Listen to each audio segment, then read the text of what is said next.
85% des EHPAD publics sont en situation de déficit et 73% des résidents de ces structures ne peuvent financer leur séjour avec leurs revenus courants.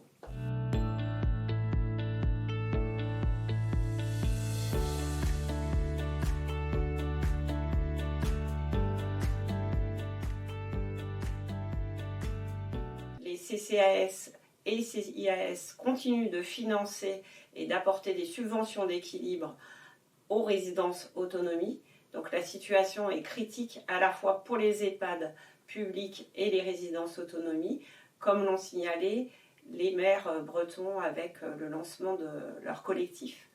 En outre, je tiens à rappeler que les maires sont extrêmement attachés à la qualité qui est dispensée dans ces établissements. Je dirais que les maires sont source de propositions, puisque nombreux sont ceux qui financent des innovations.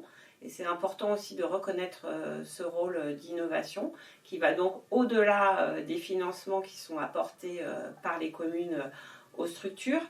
L'attente des maires, c'est aussi de finalement dépasser cette logique des silos qui conduit à des logiques qui ne sont plus comprises à la fois par les agents du territoire et qui ne sont plus efficaces.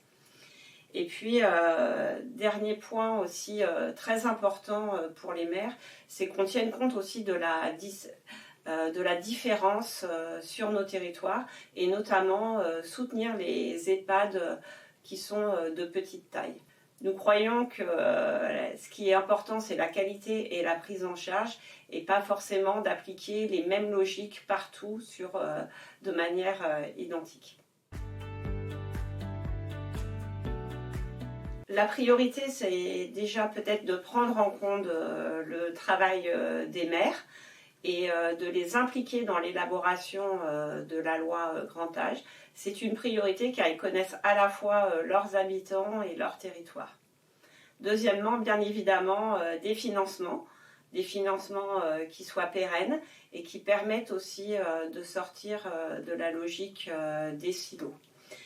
Troisièmement aussi, et on voit que c'est indispensable, travailler sur l'attractivité des métiers pour que ces structures puissent bénéficier de personnes compétentes et qui soient correctement rémunérées.